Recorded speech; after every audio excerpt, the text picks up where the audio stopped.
Cara, isso que você falou de preço, né, é tão importante porque, assim, eu vejo, né, fazendo aqui o exemplo que você falou, empresa A tá 15, B tá 10. Aí o cara tá comparando, tipo, Itaú com Magazine Luiza, né? Totalmente diferente, né? Já tá por aí.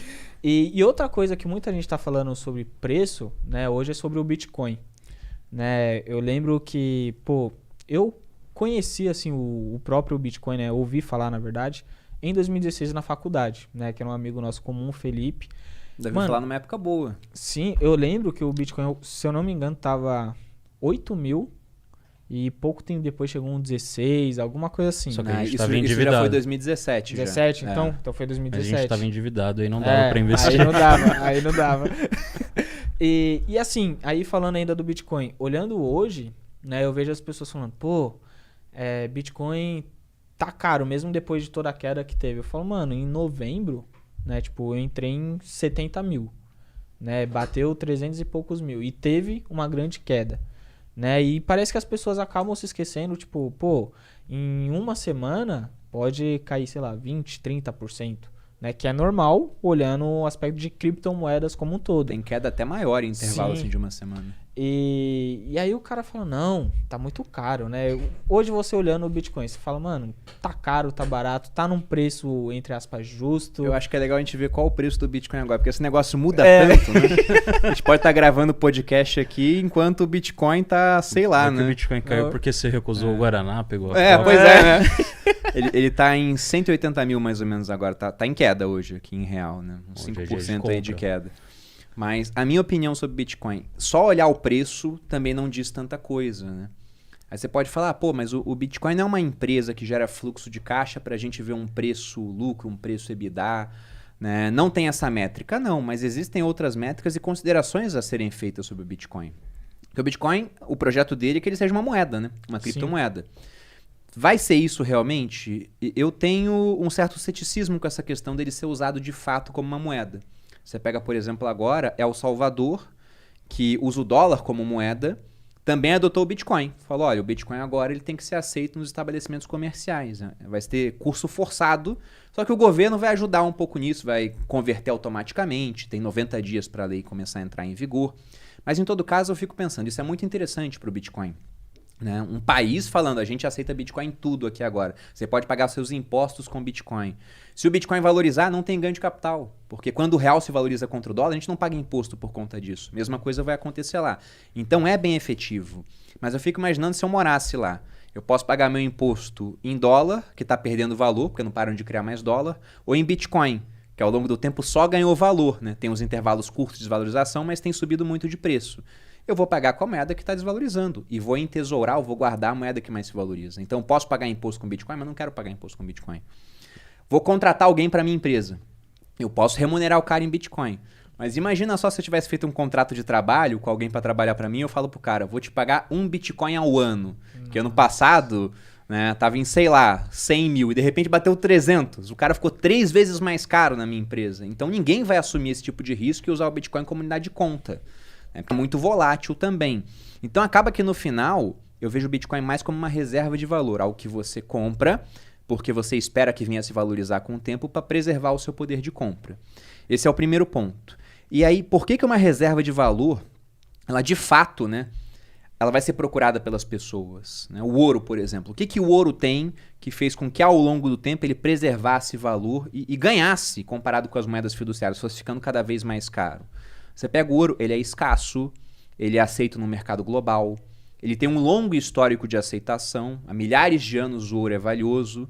Você pega a joia mais antiga já achada, né, pelos arqueólogos, ela data de 4.500 a.C., ou seja, 6.500 anos, e alguém fez um anel de ouro que dá para vender na Vivara hoje. Isso ia ser meio rústico, mas estava lá, já dava um valor por finalidade estética, por exemplo. Você pega as civilizações pré-colombianas, os incas, os astecas, esses caras não usavam moeda, mas valorizavam ouro por motivos religiosos, por motivos estéticos. Falavam que o ouro era o suor do sol e a prata eram as lágrimas da lua. Então tem esse longo histórico. Além disso, não se deteriora. Né? Eu posso comer ouro. Lá em Dubai, quando eu fui, tinha um café que os caras botavam uma folhinha de ouro assim. né? Lógico que eu não vi como saiu depois, mas teoricamente o ouro ele vai se preservar. Se forem na peneiral que eu fiz na privada, iam achar o ouro de volta, né?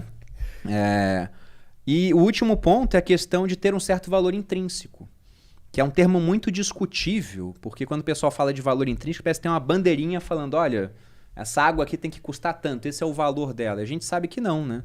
A água aqui é barata porque tá cheio de água na geladeira ali. Agora, no meio do deserto, você tá morrendo de sede. Você tem um diamante no bolso, o cara te oferece uma água e fala, custa um diamante. Você não troca?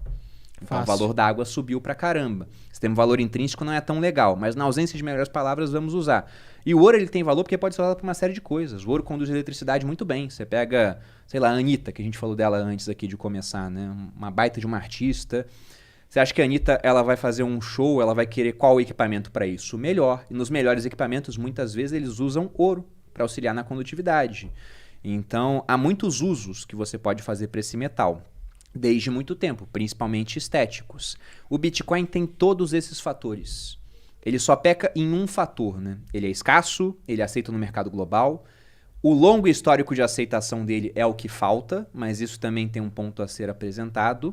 Ele tem esse valor intrínseco, porque se você tem um monte de mineradores investindo um monte de dinheiro em equipamento, em gasto de energia, é porque os caras são idiotas? Não, eles acreditam que aquilo tem valor, né? E o outro ponto é que ele não se deteriora com o tempo. Ele é um ativo digital, podem passar 100 anos e ele continua existindo, né? Desde que a rede dele continue existindo. E o ponto do longo histórico de aceitação, vale frisar o seguinte, né? O Bitcoin tem 12 anos. Hoje em dia, ter 12 anos é muito mais difícil, em termos de vida, do que uma tecnologia ter 200 anos no passado. Você pega um cara lá que nasceu no século XV, né? 1400. Você coloca esse cara numa máquina do tempo e leva para 1500. O que mudou em termos tecnológicos? Quase nada. É a mesma família real que está no poder, dependendo do país onde ele está, por exemplo. Ele vai ouvir falar que alguém chegou no Brasil. Mas é só isso. Aí joga o cara mais 100 anos pra frente. O que mudou? Algumas coisas, mas não muito. Agora você pega um cara que tinha 30 anos em 1980. Joga ele nos dias de hoje. O mundo mudou pra caramba. Porque a gente não para de mudar, evolui muito rápido. A primeira vez que eu peguei um Uber foi em 2015. Depois eu cheguei a ficar... Até hoje eu tô sem carro, na verdade. Eu cheguei a ficar... Dá 4 anos sem carro, só andando de Uber. O negócio mudou minha vida. Então mostra, né? Até 2015 o táxi mandava. Agora o táxi tem um sério problema e provavelmente o taxista não vai existir no futuro da maneira que a gente vê hoje. Então ter 12 anos hoje é muito diferente de ter 12 anos lá atrás. Por conta disso eu vejo o Bitcoin como uma reserva de valor. E pensando nisso, né? Bitcoin tá caro ou barato? Eu acho que ele tá num patamar de preço atrativo. Porque primeiro ele chegou num pico aí de 360 mil mais ou menos. Está na metade do preço agora. Esses períodos de queda, eles são normais. E, inclusive, por algumas métricas que a gente pode usar para o Bitcoin, ele parece estar num ponto legal de compra. E quando eu digo isso é porque eu comprei nesses últimos dias. Que é o seguinte, tem duas métricas interessantes. Tem uma que mede o otimismo e pessimismo do mercado. Tem várias, né? Mas vou citar uma aqui chamada Fear Grid Index. É gratuito, você pode jogar na internet, você consegue ver todo dia. Você bota lá um termômetrozinho. E geralmente, quando o preço está subindo muito, as pessoas estão mais otimistas e estão propensas a pagar mais caro.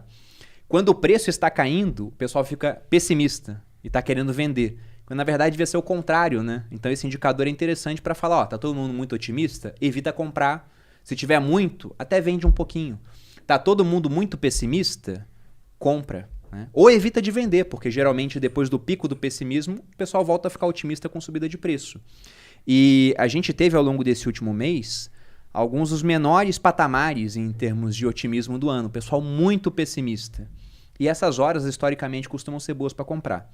E tem um outro múltiplo também, que é o chamado múltiplo de Mayer, que ele pega o preço do Bitcoin nos dias de hoje e divide pela média dos preços dos últimos 200 dias. Quando esse múltiplo está muito alto, mostra, ó, tivemos uma grande apreciação dos preços, ele está, sei lá, acima de 3 esse múltiplo. Então mostra que o preço hoje é 3 vezes maior do que a média dos 200 dias. Provavelmente o Bitcoin está esticado, ele subiu muito, uma hora vai realizar. Quando esse múltiplo está abaixo de 1, geralmente estamos em patamares atrativos. Você vai consultar esse múltiplo agora, ele está na casa do 0,8. Então, quem compra, né, historicamente nessas horas acaba se dando bem. Lógico que tudo isso eu estou falando de termos históricos, já o que não tem um histórico tão grande, como a gente disse aqui, 12 anos, né? Pode ser só uma correlação que não tem causalidade. Pode ser isso. Mas até esse momento, valeu a pena o cara ter comprado nesses períodos de queda. Então, nesse momento, eu acho que o preço está bom. E um outro ponto que vale frisar é que o que está acontecendo no mundo agora?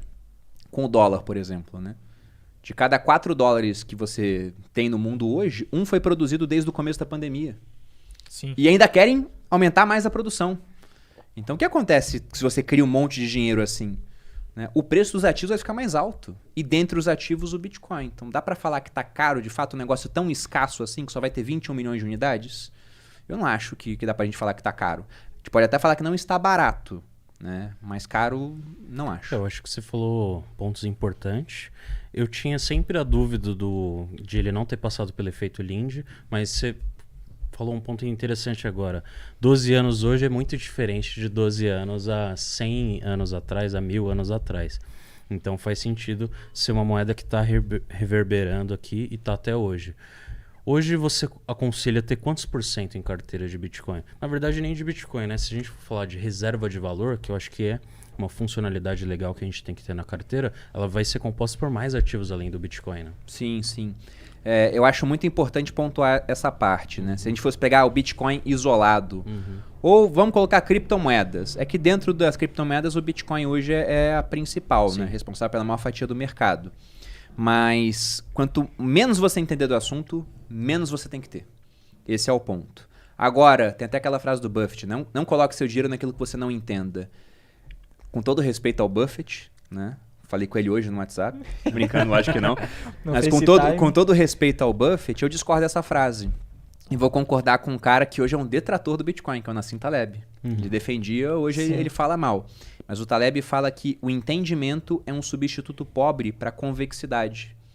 Ou seja, o que ele defende? Né? Que se você tiver uma coisa muito convexa, o que é o convexo? É aquilo que, se der errado, você perde menos do que pode ganhar se der certo. Que é justamente uma ação, uma criptomoeda. Pode chegar a zero, você perde 100%, mas pode subir 100, 200, 300, 400, 500, 1000, ou muito mais do que isso, foi o que aconteceu com o Bitcoin desde o começo da sua história. Então, como é muito convexo, como é muito convidativo em termos de risco-ganho, você pode ter um pouquinho mesmo não entendendo daquilo. E à medida que você entende mais, você vai tendo mais. Só que eu acho que em criptomoeda, sei lá, uns 5% para uma pessoa já tarimbada no mercado.